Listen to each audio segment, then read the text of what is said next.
தேனி மாவட்டங்கள் மற்றும் மேலும் ஒரு சில மாவட்டங்களில் வந்து இந்த மேற்கு தொடர்ச்சி மலையில் வனப்பகுதின்னு சொல்லிட்டு உச்சநீதிமன்றத்தில் ஒரு சுமார் 15,000க்கும் மேற்பட்ட குடும்பங்களை வந்து அங்கே அந்த வனப்பகுதியிலேருந்து வெளியேற்றணும்னு சொல்லி ஒரு உத்தரவு பிறப்பிக்கப்பட்டிருந்த சமயத்தில். ஸோ அந்த உத்தரவை எதிர்த்து தமிழக அரசு சார்பாக சீராய்வு மனு தாக்கல் செய்யப்பட உள்ளது. அதுவரை எந்த விதமான மக்களை வெளியேற்றும் நடவடிக்கைகள் தமிழக அரசு சார்பாக இருக்காது. சீராய்வு மனு விரைவில் ஒரு சில நாட்களுக்குள் தாக்கல் செய்யப்பட உள்ளது. ஏன்னா அந்த பகுதியில் இருந்து நிறைய இடத்துல சீக்கிரம் வெளியேற்றப்படுகள் அப்படி இப்படின்னு சொல்லி ஒரு வதந்திகள் பரப்பப்படுது.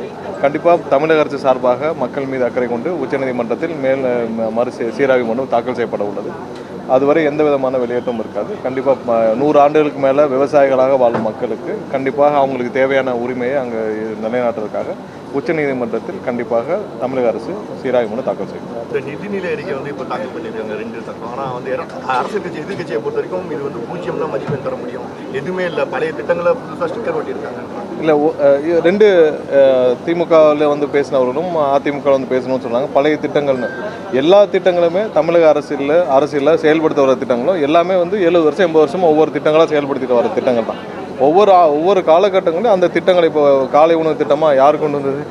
அது வந்து எம்ஜிஆர் கொண்டு வந்த திட்டம். ஸோ ஒவ்வொரு திட்டங்களும் உணவு திட்டங்கள் எல்லாமே ஒவ்வொன்றும் ஒவ்வொரு காலகட்டங்களில் ஒவ்வொரு அரசு கொண்டு வந்தது. அந்தந்த திட்டங்களை அந்தந்த அடுத்த அரசு வர்றப்போ நல்ல திட்டங்களை எடுத்து அதை செயல்படுத்துறதும், தேவையில்லாமல் ஏதாவது ஒரு திட்டங்கள் வந்து சரியாக செயல்படவில்லை என்றால் அதை மாற்றி அமைக்கும் விதத்திலும் நடக்கிறது நடைமுறை தான். அதில் எங்கள் திட்டத்தை கொண்டு வந்தோம் உங்கள் திட்டத்தை கொண்டு வந்தோம் எதெல்லாம் மக்களுக்கு பயனுள்ள திட்டங்களோ அனைத்து திட்டங்களும் விரைவாக நல்ல முறையாக செயல்படுத்துறதுக்காக இருக்குது. நேற்றே பாருங்கள், அந்த 100 நாள் வேலைவாய்ப்பு திட்டம், அதுக்கு கிராமப்புற மக்கள் வேலைவாய்ப்பு திட்டம் 125 நாள் ஒன்றிய அரசு கொடுத்துருந்தாங்க. அதுக்கு தான் அவங்க சப்சிடியும் கொடுக்குறாங்க. அவங்க கொடுக்குற இதையும் மீறி நம்ம வந்து 150 நாட்களாக அதை என்ஹான்ஸ் பண்ணியிருக்கோம். ஸோ அந்த மாதிரி எங்கெங்கெல்லாம் மக்களுக்கு தேவைப்படுதோ அதெல்லாம் வந்து நம்ம விரைவாக செய்யக்கூடிய அளவில் தான் இன்றைக்கி இந்த பட்ஜெட் இருக்குது. இது குறைந்த கால அடுத்த பட்ஜெட்டுக்குள்ளே நம்ம இருக்கிற நிதிநிலையை சரி பண்ணி இப்போ இருக்கிற பட்ஜெட்டை வைத்து இப்போ இருக்கிற நிதிநிலையை வச்சு எவ்வளோ தூரம் மக்களுக்கு திறமையாக எல்லாத்தையும் சரி செஞ்சு கொடுக்க முடியுமோ அதை வந்து தமிழக அரசு நம்மளுடைய முதல்வர் அவர்கள் ஆலோசனை பேரில் அனைத்து துறையிலும் செஞ்சுட்டு வராங்க. உங்கள் எல்லோரும் தெரியும் தமிழக நிதிநிலையில் எவ்வளோ மோசமாக இருக்குன்னு. இருக்கிற எல்லா பொதுத்துறை நிறுவனமும் எவ்வளோ மோசமான நிலைமையில் இருக்குன்னு. மின்சார வாரியமாக இருக்கட்டும், இல்லை போக்குவரத்து துறையாக இருக்கட்டும், இல்லை மற்ற பொதுத்துறை ஆவினாக இருக்கட்டும், எல்லாமே வந்து மூடும் அளவிற்கான நிலைமையில தான் இவர்கள் விட்டு சென்றிருக்காங்க. நிதிநிலை வந்து எங்கேயுமே வந்து நிதி ஆதாரம் வந்து சொல்கிறாரு, நேற்று எடப்பாடி சொல்கிறார் புதிய ஆதாரத்தை பெருக்குவதற்கு எந்த முயற்சி செய்யலைன்னு. நீங்கள் என்ன செஞ்சீங்க? புதிய ஆதாரத்தை பெருக்கிறதுக்கு திரு எடப்பாடி அவர்கள் என்ன செஞ்சார்? எதுவும் செய்யலை. சரி, 5 வருஷத்துக்கு முன்னாடி திரு ஸ்டாலினும் திரு உதயநிதி அவர்களும் இதே இடத்துல தான் வந்து போனாங்க. அப்போ நீங்கள் புதிய அளவில் நிதி ஆதாரத்தை பெருக்க என்ன செஞ்சீங்க? எதுவும் செய்யலை. ஆனால் கண்டிப்பாக முதல்வர் அவர்கள் எல்லா விதத்திலும் இதை சீரமைக்கும் வேலையை செஞ்சுட்டு இருக்கிறார். புதிய அளவில் வேறு ஏதாவது நிதி ஆதாரங்கள் பெருக்குவதற்கான வேலையும் முன்னின்று செஞ்சு கொண்டு இருக்கிறார். கண்டிப்பாக இது திருத்தப்பட்ட பட்ஜெட்டு. ஏன்னா திருத்தப்பட்ட பட்ஜெட்டில் எந்த விதத்திலும் மக்களுக்கு பாதிக்காத வகையிலும் புதிய அளவில் எந்தெந்த இடத்துல செயல்படுத்தணும் அதெல்லாம் செயல்படுத்துவார். அது இல்லாமல் இப்போ நெல் கொள்முதலுக்கு ஆதார விலையும் கரும்புக்கான டன் ஆதார விலையும் கண்டிப்பாக முதல்வர் ஆலோசிச்சுட்டு வர்றார். இன்றைக்கி வந்தவங்களும் அதை சொல்லியிருந்தாங்க. கண்டிப்பாக முதல்வர் எல்லா விதம் ஆலோசித்து கண்டிப்பாக தேவையான நேரத்தில் முதல்வர் வந்து எல்லா விவசாய சங்கம் எல்லாத்தையும் ஆலோசிச்சுட்டு உடனடியாக முதல்வரும் அது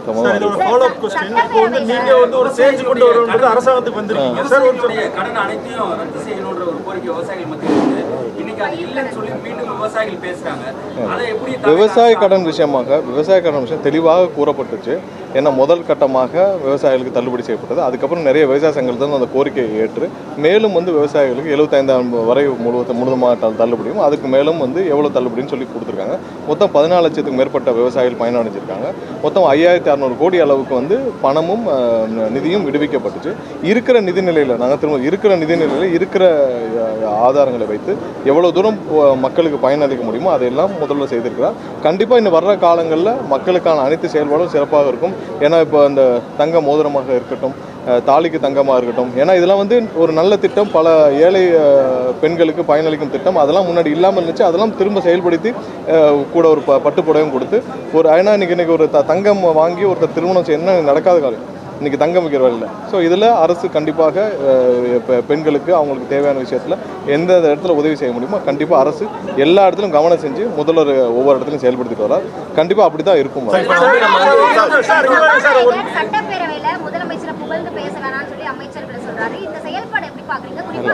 அந்த மாதிரி அதாவது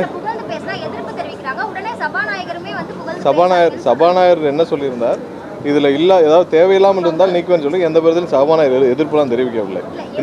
இல்லை எதிர்ப்புலாம் தெரிவிக்கல, தவறான தகவல். எதிர்ப்புலாம் தெரிவிக்கவில்லை.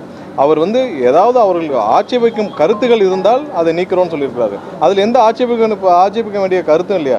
அவர்கள் வந்து கண்டிப்பாக தமிழக மக்கள் யாருக்கு, முதல்வருக்கு எப்படி எந்த நம்பிக்கையில் வாக்களித்தார்களோ அந்த நம்பிக்கையை அங்கே சொல்கிறாங்க. அதுலேருந்து தப்பு இல்லையா. இன்றைக்கி தமிழக மக்களோட மொத்த நம்பிக்கையாக இருக்கிற முதல்வர் அண்ணன் விஜய் அவர்களை பற்றி அவர் ஏன் வாக்களித்தாருன்னு சொல்கிறாரு, எந்த நம்பிக்கையில் வாக்களித்தாருன்னு சொல்கிறாங்க. அதை சுட்டிக்காட்டில் ஒன்றும் தவறு இல்லையா. இன்றைக்கி ஏழை எளிய ஒரு சென்னைக்கே வராத பலர் வந்து இன்றைக்கி அமைச்சராகி இருக்கிறாங்க. இன்னைக்கு ஒட்டுமொத்த எப்படி வந்து எம்ஜிஆர் காலத்தில் கடைக்கோடி இருக்கிற தமிழகத்தில் இருக்க ஒருத்தரை கொண்டு வந்து ஒரே நாளில் எம்எல்ஏ ஆக்கி மந்திரி ஆக்கி அனைவருக்கும் ஒரு பிரதிநிதித்துவம் கொடுத்துருப்பார். எம்ஜிஆர் காலத்தில் நடந்திருக்கும். அதுக்கடுத்து இன்றைக்கி தான் நடந்திருக்கு. யாருக்கும் எந்த நேரத்திலும் தகுதியான நபருக்கு எல்லா பிரதிநிதித்துவம் கொடுத்து யார் வேண்டாலும் எந்த இடத்துலையும் கொண்டு உட்கார வைக்கணும்னா அண்ணன் விஜயாரில் முடியும். ஸோ அதை சொல்லுவதில் தப்பே கிடையாது. அதை கேட்கறதுக்கு அவங்களுக்கு கஷ்டமா இருக்குன்னா நம்ம ஒன்றும் செய்ய முடியாது. மிதிவண்டி, லேப்டாப் திட்டங்கள்லாம் ஏற்கனவே இருந்த திட்டங்கள், இதற்கு வெற்றி பேரை மட்டும் ஆட் பண்ணிருக்கீங்க அப்படின்னு ஒரு குற்றச்சாட்டு இருக்கு. நிறைய பொதுவான பெயர்களில் நம்ம வைக்க வேண்டிய மட்டும் தான் நம்மளுடைய நோக்கம். ஏன்னா பொதுவான பெயர்களில் வைக்க வேண்டியதுதான். நிறைய இடத்துல அவங்களுடைய சொந்த பெயர்கள், அவர்களுடைய பெயர்களில் வைக்க வேண்டியதெல்லாம் இது மக்களுக்கு தேவையில்லாத குழப்பத்தை வரும். பொதுவான பெயரில் வைக்க வேண்டிய அதில் ஒரு சில செயல்வடிகளும் மாறி இருக்கும். அதெல்லாம் சேர்த்து தான் இன்னைக்கு பண்ணிருக்கோம். தேர்தலுக்கு முன்பாக நீங்க சொல்லுங்க சார், சிஎம் பிரேக்ஃபாஸ்ட் ஸ்கீம் வந்து நீங்க சொல்லுங்க. பட்ஜெட் என்கிற பெயர்ல முதலமைச்சருக்கு அமைச்சர் வந்து ஜால்ரா அடிச்சிருக்காரு. காவிரி வந்து தண்ணீரும் வர எந்த இடத்துல இந்த பட்ஜெட்ல வந்து திட்டங்களும் காவேரி விவகாரத்துல ரொம்ப தெளிவா சொல்லியாச்சு. நம்ம உச்சநீதிமன்றத்தில் 2 மனு தாக்கல் செய்திருக்கோம். ஒன்று வந்து மேகதாதுல அவங்க வந்து இப்போ தண்ணீர் விடவில்லை என்பதற்காகவும், அடுத்து மேகதாது விஷயத்துல இப்போ ஏற்கனவே கொடுத்த வழிகாட்டுதலை எதிர்த்து, அதாவது போன இது மத்திய நீர்வள துறை வந்து அவங்க சார்பாக காவேரி படுகையில் இருக்கிற எல்லாத்தையும் வந்து அவங்க அங்கே வர்ற ப்ராஜெக்ட்ஸ் எல்லாம் நீங்கள் வேலிடேட் பண்ணுறதுக்கான ஒரு வழிகாட்டுதல் கொடுக்குறாங்க. அந்த வழிகாட்டுதலையும் நம்ம எதிர்த்து 2 மனு தாக்கல் செய்துள்ளோம். நம்மளுடைய உரிமைகளை மீட்கிறதுக்காக நம்ம எல்லா வேலையும் செய்வோம். கண்டிப்பாக அதுக்கான எந்த டிலே இல்லாமல் நம்ம வந்து நிதிநிலை அறிக்கை பொறுத்தவரைக்கும் இன்று வந்து எல்லாரும் வீட்டில் வந்து எல்லா லேடிஸும் அந்த நிதிநிலை அறிக்கையை நேரலை வந்து பார்த்தாங்க. ஆனால் அவங்க பெரிதும் எதிர்பார்த்தா அந்த 2,500 ரூபாய் உரிமை தொகையாக இருக்கட்டும், அந்த 4,000 ரூபாய் வேலை இல்லாத பட்டதாரிக்கு 6 சிலிண்டர், இந்த மாதிரி எந்த திட்டங்களும் வரவில்லையா சார்? இல்லை, பெரும்பாலான திட்டங்கள் நம்ம சொன்னதில் எல்லாமே நிறைவேற்றிட்டு வரோம். இன்னும் ஒரு சில திட்டங்கள் கண்டிப்பாக நிதி ஆதாரத்தை சரி செய்த பிறகு கண்டிப்பாக முதல்வர் அறிவிப்பார். ஏன்னா இன்னைக்கு இருக்கிற சூழ்நிலையில் இவ்வளோ இருக்கிற கடன்கள் அதிகபட்ச கடன்கள் மத்தியில் கண்டிப்பாக எப்போ முடியுமோ உடனடியாக முதல்வர் செய்வார். ஏன்னா இதெல்லாம் ஒரு முக்கியமான பிரதானமாக முதல்வர் ஏற்றிருக்கிறார். கண்டிப்பாக செயல்படுறோம். என்னென்ன கூறப்பட்டிருக்கோ எங்களுடைய இதில் தேர்தல் வாக்குறுதியில் அனைத்தும் நிறைவேற்றப்படும். அந்தந்த காலகட்டத்தில் தேர்தல் வாக்குறுதியில் அனைத்து கட்சி கூட்டம் கண்டிப்பா கூட்டணும்னு சொல்லி எல்லா கட்சியுமே தொடர்ச்சியா வலியுறுத்துறாங்க. ஆனா தற்போது வரை தமிழ்நாடு அரசு அனைத்து கட்சி தமிழ்நாட்டில் இருக்கிற அனைத்து கட்சிகளும் இப்போ எங்களோட இருக்க கூட்டணி கட்சிகள் எல்லாம் வந்து எங்களோட ஆலோசிச்சுட்டு நாங்கள் அவங்களோட சேர்ந்து பேசி முடிவெடுக்கல இருக்கிறோம். அதே நேரத்தில் இப்போ திமுகவோ அதிமுகவோ ஒரு நிலையில் இருக்காங்க. அவங்க வந்து அவங்களுடைய சொந்த நிலைப்பாட்டில் இருக்காங்க.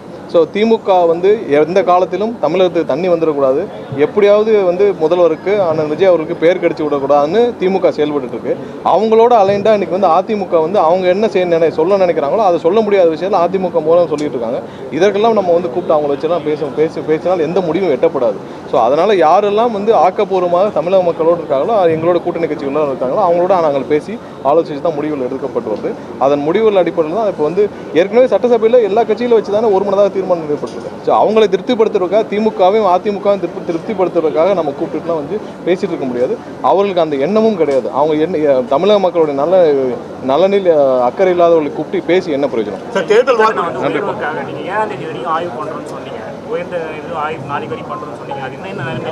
இன்னைக்கு வெளியிடப்படும் சுமார் 1,60,000க்கும் மேற்பட்ட ரீஅசஸ்மெண்ட் வந்து முடிஞ்சிருக்கு. அதோடைய அதே அளவு தான் 0.7% தான் அந்த ரீஅசஸ்மெண்ட்டில் மிஸ்மேட்ச் இருக்குது. இன்றைக்கி அது தகுந்த இப்போ தான் அதை வெரிஃபை பண்ணி முடித்தோம். சுமார் ஒரு 1,60,000க்கும் மேற்பட்ட ரீஅசஸ்மெண்ட் கம்ப்ளீட் ஆயிருக்கு. அதோடைய ரிசல்ட் வந்து இன்றைக்கி ஒரு 1 ஹவருக்குள்ளே வெளியிடுவாங்க. இல்லை, மிஸ்மேட்ச் வந்து நான் சொல்கிறது எப்படின்னா 1,60,000ல் ஒரு 1,200 சம்திங் தான் வந்து மிஸ்மேட்ச். இது வந்து 0.07. அதில் மேக்ஸிமம் எப்படின்னா டோர் லாக் இப்போ ஒரு வீட்டுக்கு போகிறாங்க டோர் லாக் ஆகுது அவங்க ப்ரீவியஸ் இதை போகிறாங்க மிஸ்மேட்சுங்கிறது நீங்கள் இவ்வளோ அதிகமானலாம் சொல்லலாம் மிஸ்மேட்சுங்கிறது அந்த ரீடிங் எக்ஸாக்ட் ரீடிங்க்கு இதுக்கும் மிஸ்மேட்ச் ஸோ இது எல்லா காலகட்டம் இப்போ டோர் லாக்னா அவங்க வந்து ப்ரீவியஸ் ரீடிங்கை போட்டு இந்த மாதிரி முடிக்கிறாங்க ஸோ அந்த ரீடிங் தான் தவிர்த்து நீங்கள் இங்கே சொல்லப்பட்ட மாதிரி பெரிய அளவில் அந்த மாதிரிலாம் பெரிய அளவில் எந்த தவறும் கிடையாது நீங்கள் மிஸ்மேட்ச் இருக்கிறது 0.06 to 0.07% தான் அதோடைய இன்னைக்கு இது வரைக்கும் பண்ணப்பட்ட அந்த மொத்தமாக பண்ணப்பட்ட ரீஅசஸ்மெண்ட்டோடைய டீட்டெயில்ஸை 1,60,000 ப்ளஸ் இருக்குது ஸோ அதை இன்னைக்கு வந்து வெளியிடுவாங்க சார் தேர்தல் நன்றி வாக்குறுதி சார்